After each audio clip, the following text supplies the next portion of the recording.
The storm raged all night, rain pounding the mountain crash site into a field of mud and chaos.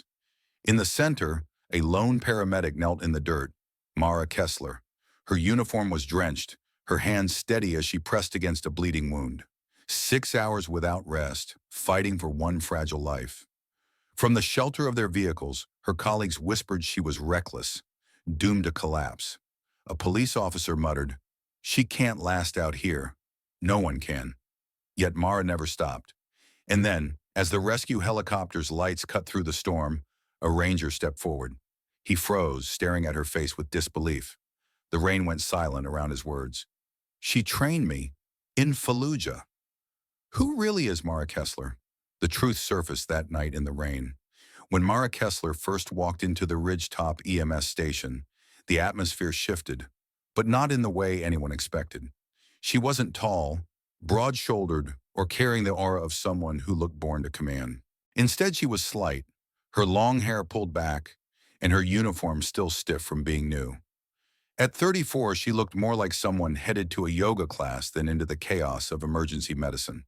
And in a profession where first impressions meant everything, her colleagues sized her up quickly and dismissed her just as fast.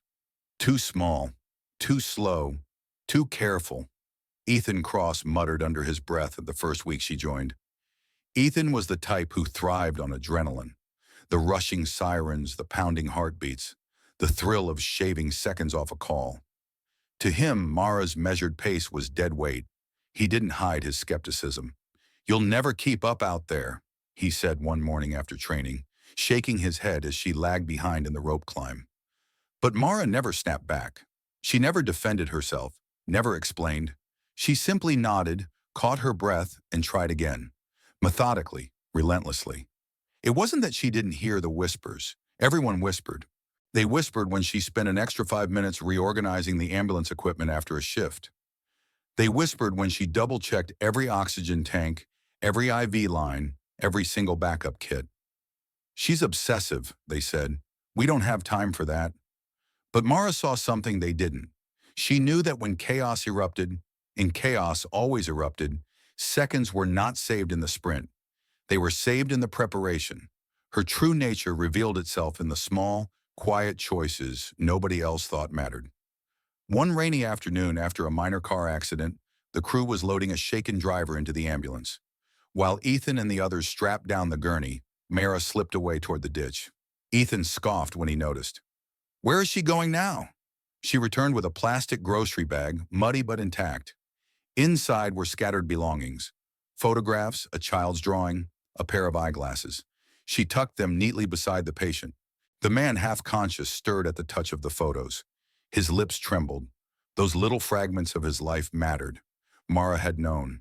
Later, when asked why she wasted her time, she answered simply, "It changes the memories they take home." On another call, when a frightened child cried hysterically at the sight of needles, Mara crouched low, meeting the girl's eyes. She didn't rush the injection. She explained slowly, using words the child could understand. She let the girl touch the bandage, hold the stethoscope. The tears faded. The child's breathing steadied. By the time the procedure was finished, the little girl clung to Mara's hand like a lifeline. Her colleagues tapped their watches in frustration. To them, time lost was inefficiency. To Mara, time given was survival. Every shift, she approached her tools with the same quiet reverence. She ran her fingers over the buckles of stretchers, tested straps, reloaded trauma kits with surgical precision. She checked things twice, sometimes 3 times. To the untrained eye, it looked like paranoia. But Nora Patel, the veteran paramedic, noticed something different. "Nobody's that careful," she murmured to herself one day, "unless they've seen what happens when you're not." Still, Mara never explained. She let her silence carry the weight of her intent. Society often confuses speed with competence. We glorify the quick fix, the instant reaction, the fastest arrival. But survival, real survival, rarely belongs to the fastest. It belongs to the one who refuses to skip a step, who resists the temptation of shortcuts. Mara embodied that truth. Her stillness was mistaken for weakness, her precision for hesitation. Yet beneath it all was a discipline her colleagues had yet to understand. Lives are not saved in the blur of motion, but in the deliberate act of getting it right. They didn't see it yet, but soon they would. The training field at Ridgetop EMS was not built for patience. It was built for speed. Every scenario was timed, every movement measured against a stopwatch, every trainee judged on how fast they could load, stabilize, and move on into the next case. To Ethan Cross, this was the heart of emergency response, the ability to outpace chaos itself. And in that race, Mara Kessler always came last. During time drills, she lagged behind the pack. Where others slammed tourniquets in seconds, Mara took longer, her hands deliberate, her eyes scanning every detail before securing it. Where others threw patients onto stretchers in a rush, she adjusted neck braces twice, made sure straps were exact, checked airways again. She always finished last, but she never finished wrong. Ethan's frustration boiled over one afternoon after a simulation of a three-car pileup. "We're not in a classroom, Kessler," he barked. "Out there, speed saves lives. If you can't keep up, you're dead weight. And worse, you'll get the rest of us killed." His words carried the sharp sting of superiority, and the younger recruits chuckled nervously behind him, emboldened by his bravado. Mara didn't flinch. She simply wiped the sweat from her brow, reloaded her medical kit, and answered in her quiet, measured tone. "So does being right. You get one chance with a patient's airway, Ethan. One mistake, and speed won't matter." Her response silenced the field for a moment. Ethan rolled his eyes, muttering, "Always the philosopher," before walking off. But Nora Patel, watching from the sidelines, caught a flicker in Mara's eyes. Not arrogance, not pride, but certainty. The kind of certainty that didn't come from textbooks, but from somewhere harsher, somewhere earned. During lunch breaks, when the rest of the crew gathered in the cafeteria to swap stories and laugh about difficult calls, Mara often sat alone at the far table. Not because she was unwelcome, though Ethan's mockery certainly didn't help, but because she chose to. Out came her medical journals, dog-eared and annotated. While others complained about schedules or joked about mishaps, Mara studied the latest trauma techniques, diagrams of new clotting agents, case studies from hospitals overseas. Sometimes she wasn't even reading. Sometimes she practiced with her hands. She carried spare bandages in her bag, looping and knotting them around chair legs or her own wrists, perfecting pressure knots until her fingers knew them without thought. She tested improvisations, how to secure splints with limited material, how to bind wounds when tape ran out, how to stabilize when equipment failed. To anyone watching, it looked obsessive. To Mara, it was insurance. Ethan passed by her table one afternoon, shaking his head. "You really think reading during lunch is going to save you when things get real?" he asked, smirking. Mara looked up briefly, her eyes steady, and answered, "It already has." She didn't elaborate. She didn't need to. There was something unnerving about the way she said it. Not defiant, not defensive, just absolute. Ethan muttered something under his breath and walked away, but the silence he left behind lingered longer than his words. The truth was, Mara's appearance told one story, but her habits told another. She wasn't flashy. She wasn't the fastest, loudest, or strongest. She didn't need to be. What she carried was a precision carved by repetition, by discipline most people couldn't see because it happened in solitude. She was training herself for situations her colleagues had never imagined, situations that required more than bravado and adrenaline. And though the others still underestimated her, something small was shifting. A rookie named Ryan Keller, curious and eager, once lingered after drills to watch her tie a bandage knot. He finally asked, "Why do you practice the same thing over and over? You already got it right." Mara gave him a half smile. "Because one day I won't have time to think. My hands need to know it before my mind does." That answer stuck with him, even if he didn't fully understand it yet. Commentary: strength is rarely forged in the noise of applause. It isn't built in the spotlight or on the scoreboard where others cheer. Real strength is built in the silence, when no one is watching, when no one is praising, when the only competition is with your own limits. Mara Kessler embodied that truth. Every quiet lunch hour spent with journals, every knot tied in solitude, every slow, deliberate repetition was a piece of armor she built for herself. Her colleagues mocked the slowness they could see, but they were blind to the mastery taking shape beneath it. What looked like weakness was in fact resilience. What looked like hesitation was discipline. Mara's true strength was being forged not in their approval, but in her silence. The call came just after nightfall. Dispatch crackled with urgency. A semi-truck had jackknifed on the mountain road, plowing into two smaller vehicles before tumbling into a ravine. Multiple casualties. Weather conditions worsening. The crew braced themselves, but no one could have anticipated what awaited them on that rain-soaked road. By the time the EMS team arrived, the storm had turned the mountainside into a torrent of mud. Rain hammered down in relentless sheets, drenching uniforms and blurring headlights. The twisted wreck of the truck lay half submerged at the bottom of the ravine, its cargo spilled like bones across the hillside.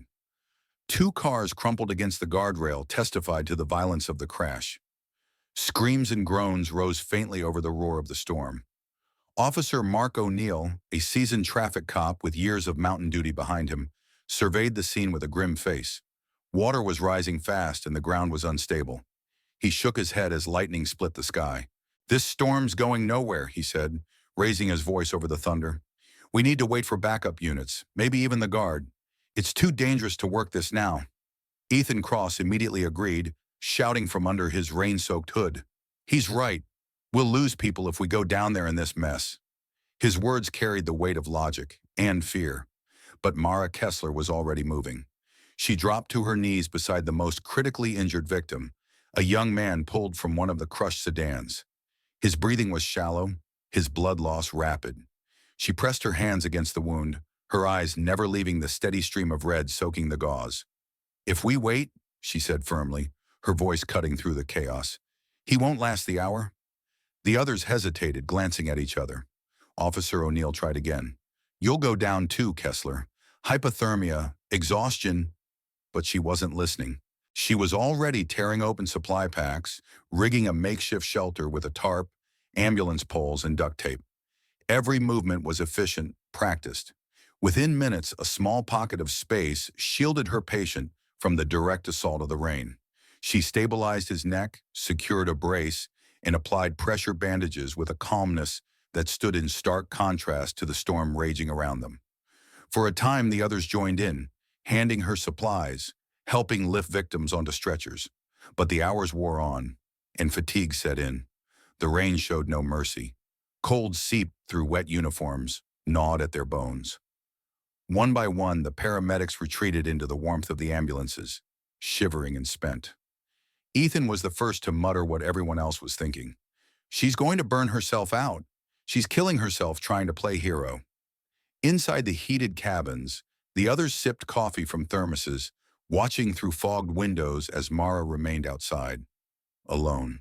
Kneeling in the mud, her face streaked with rain and sweat, her hands working tirelessly. She checked the patient's vitals every few minutes, adjusted his position, replaced soaked bandages with dry ones scavenged from spare kits. Her hair clung to her cheeks, her lips pale from the cold, but her eyes never wavered. Nora Patel stayed by the door, unwilling to look away. "I've never seen anything like this," she whispered, her breath fogging the glass. Even O'Neill, hardened by years of highway tragedies, found himself silent, watching the figure hunched over in the storm. Hours blurred into each other. Midnight came and went. Mara had performed CPR twice, restarted IV fluids from scavenged supplies, and improvised warming techniques with emergency blankets. Every action was deliberate, measured, unstoppable. Where others saw futility, she saw only the next step, the next breath, the next heartbeat. By the fourth hour, the patient's condition had stabilized. His pulse, once faint, had grown stronger. His breathing, once ragged, now found a rhythm. Mara's arms trembled from exhaustion, her knees sunk deep in the muck, but she never left his side. When the distant thrum of helicopter blades finally echoed through the storm, relief swept over the scene. Fire units, state police, and air medics descended in force. Floodlights from the helicopter cut through the darkness, illuminating the surreal tableau. One woman, soaked and mud-stained, crouched over her patient like a shield. The flight medic, a veteran with 2 decades of service, blinked in disbelief.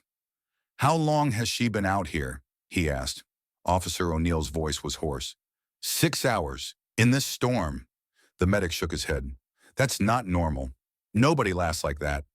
And yet Mara had. She hadn't just kept her patient alive. She had improved his condition against every odd the storm had thrown at her. Grit is rarely loud. It doesn't glitter under spotlights or announce itself with speeches. Grit is what remains when comfort is gone, when strength has bled away, when every reasonable voice says stop, and yet you continue. Mara Kessler's grit was not glamorous. It was cold, muddy, and silent. It was 6 hours of rain, exhaustion, and relentless willpower for one fragile life. That night, her colleagues finally began to understand. True endurance doesn't shine. It endures in the dark. The storm had not relented, but the sound that now filled the night was different. Over the endless rhythm of rain came the deep thrum of rotor blades. A rescue helicopter hovered above the ravine, its searchlight cutting a white path through the darkness. For the exhausted EMS crew huddled in their ambulances, the light was salvation. For Mara Kessler, it was just another reminder that the job wasn't finished. She stayed crouched in the mud, one hand steady on her patient's pulse, the other adjusting an IV line she had improvised from spare tubing. Her uniform was plastered to her skin, streaked with blood and rain. She had worked for 6 relentless hours, never once stepping back, never once letting her focus falter.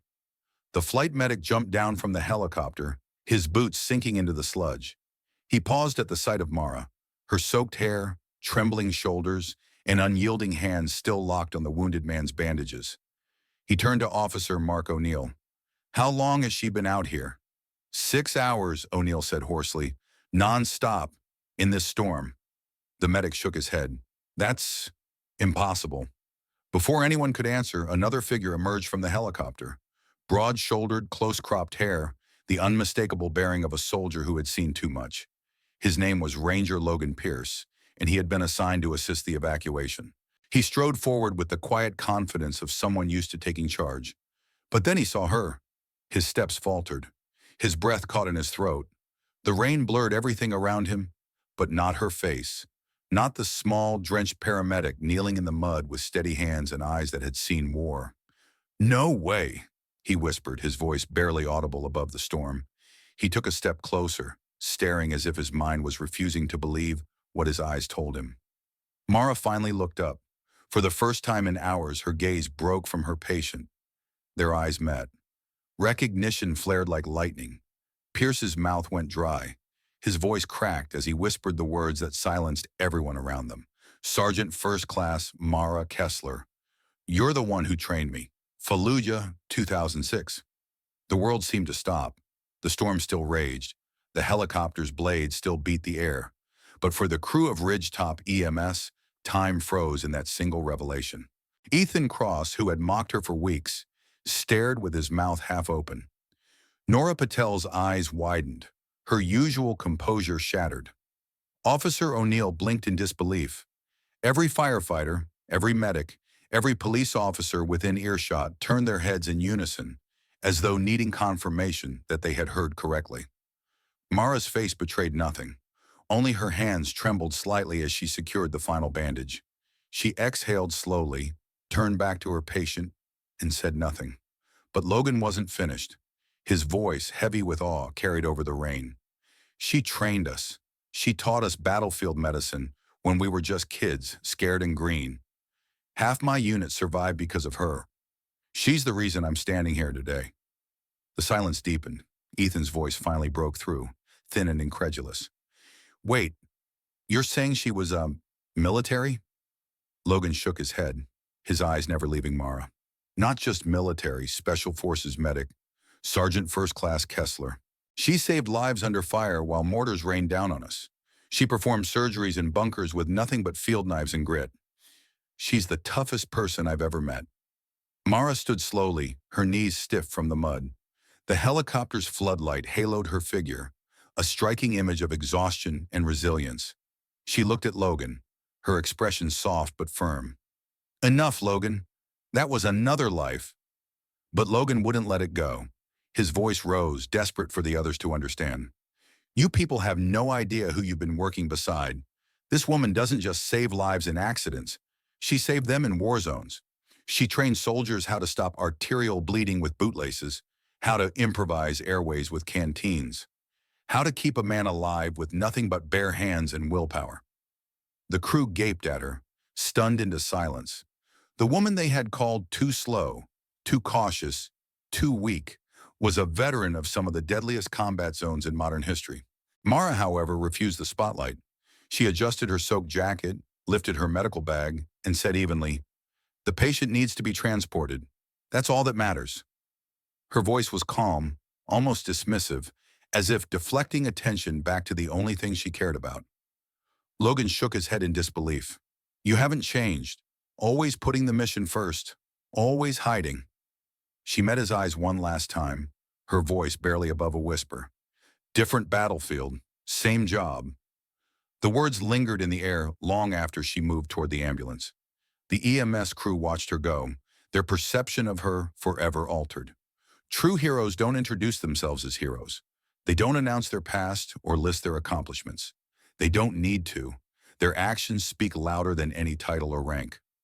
Mara Kessler had carried her battlefield into the rain-soaked night of Ridge Top, not with medals or declarations, but with 6 hours of grit, silence, and relentless care. And only when someone else spoke her truth did the world finally see her for who she was. The rain had stopped by dawn, but the story of that night spread faster than the floodwaters. Word traveled through Ridgetop like wildfire about the paramedic who had stayed 6 hours in the storm, about the ranger who called her Sergeant First Class Mara Kessler. For Logan Pierce, the revelation was personal. The next day, he found himself at the EMS station, unable to leave the truth unsaid.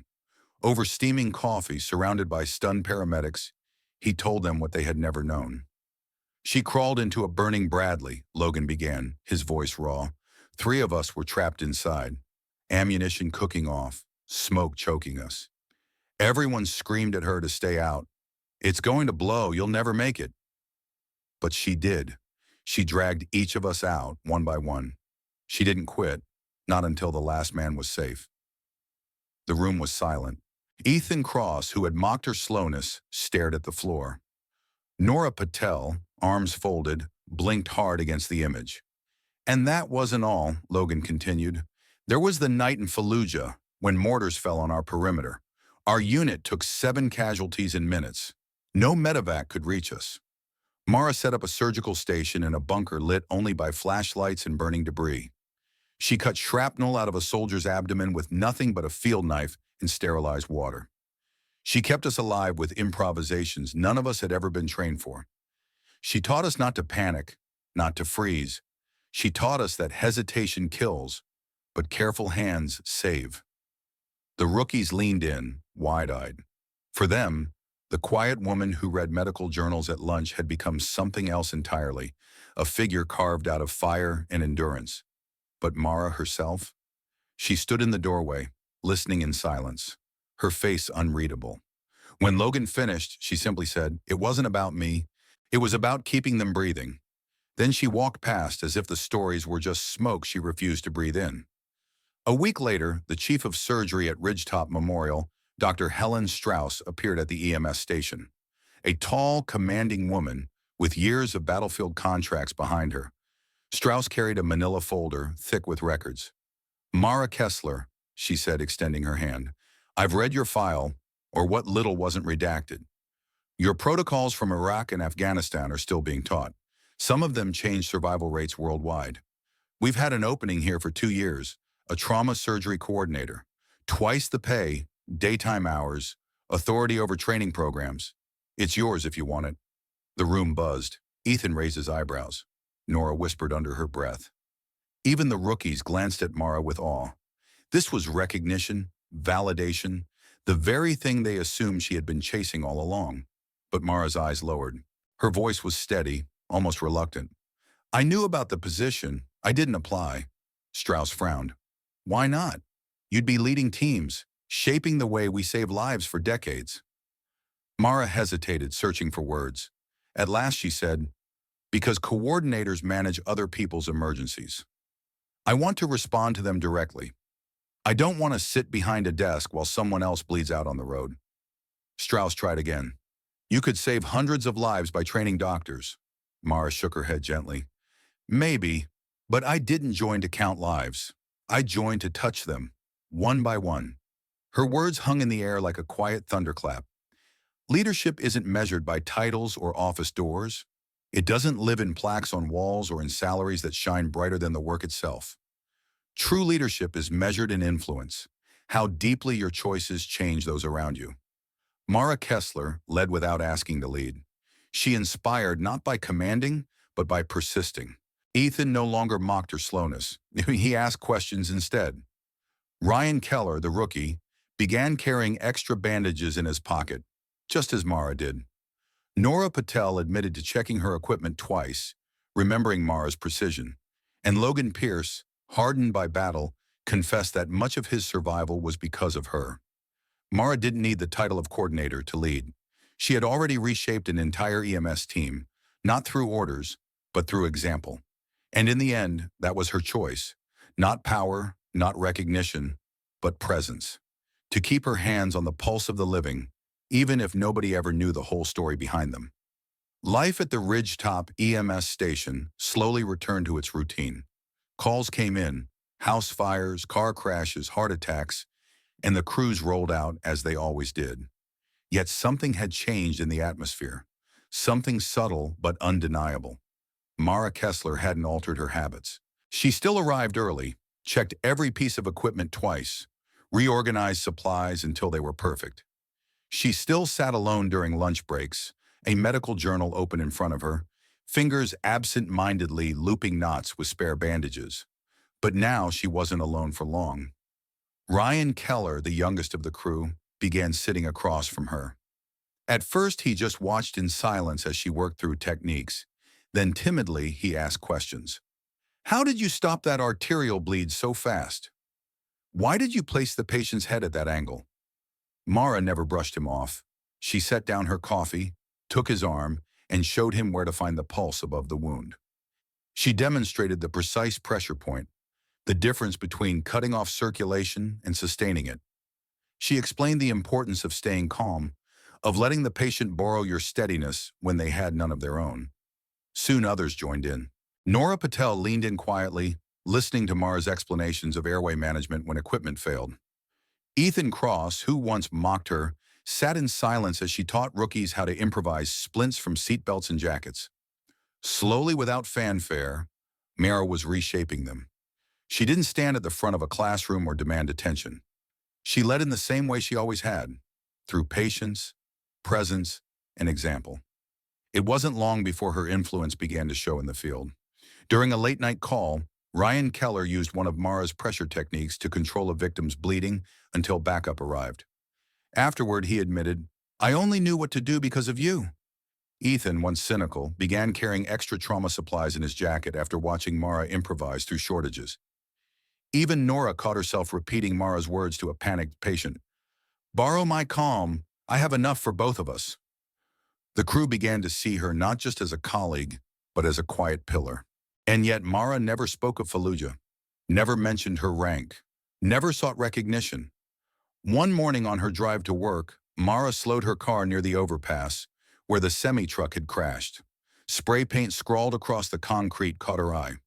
The words were crude, uneven, but they carried a weight that stopped her breath. The woman who kept a unit alive in war kept him alive in the storm. Mara sat in her car for a long moment, staring. The graffiti was anonymous, unsigned, a message to anyone who passed. She allowed herself the faintest smile, then drove on, her day no different than any other. For Mara, it was never about monuments, medals, or public acknowledgement. It was about the next patient, the next call, the next fragile life waiting in the rain. Heroes rarely announce themselves. Many walk among us unnoticed. Veterans who exchanged rifles for stethoscopes, soldiers who traded battlefields for classrooms, warriors who carry their discipline into ordinary lives. They don't demand titles or honors. They serve in silence. Mara Kessler's story reminds us that leadership is not in the stripes on a sleeve or the medals on a chest, but in the willingness to step forward when others hesitate. She chose to remain where the work was hardest, not in offices, not in headlines, but in the mud and rain where one life at a time could still be saved. All around us are men and women like Mara, courageous, humble, and unseen. They may be the nurse at your local hospital, the teacher in your child's classroom, or the quiet neighbor who never talks about their past. They don't need recognition to do extraordinary things, because true heroism isn't about being known. It's about being there, when someone's survival depends on it. Mara Kessler's story is more than a tale of survival. It's a reminder of the quiet strength that often goes unseen in our world today. In a culture that celebrates speed, achievement, and headlines, she shows us that true courage can be found in patience, precision, and persistence. 6 hours in the storm, alone, she proved that grit is not glamorous. It is steady, humble, and life-saving. And maybe that's the lesson for us. How many people around us carry silent histories? Veterans who never talk about their service, nurses, teachers, neighbors who give more than they take, asking nothing in return. We pass by them every day, unaware of the battles they fought or the burdens they quietly carry. Mara's choice to stay, to fight for one fragile life, calls us to see these quiet heroes differently. So here's my question for you. Do we do enough to honor the people who serve quietly in our communities? Or are we too often distracted by louder, flashier voices? I'd love to hear your perspective in the comments. Share your story or tell us about the Mara you've met in your own life. Thank you for listening. If this story touched you, give it a like. And if you want more stories that remind us of the unseen courage all around us, please subscribe. Because sometimes the strongest voices are the ones that never need to shout.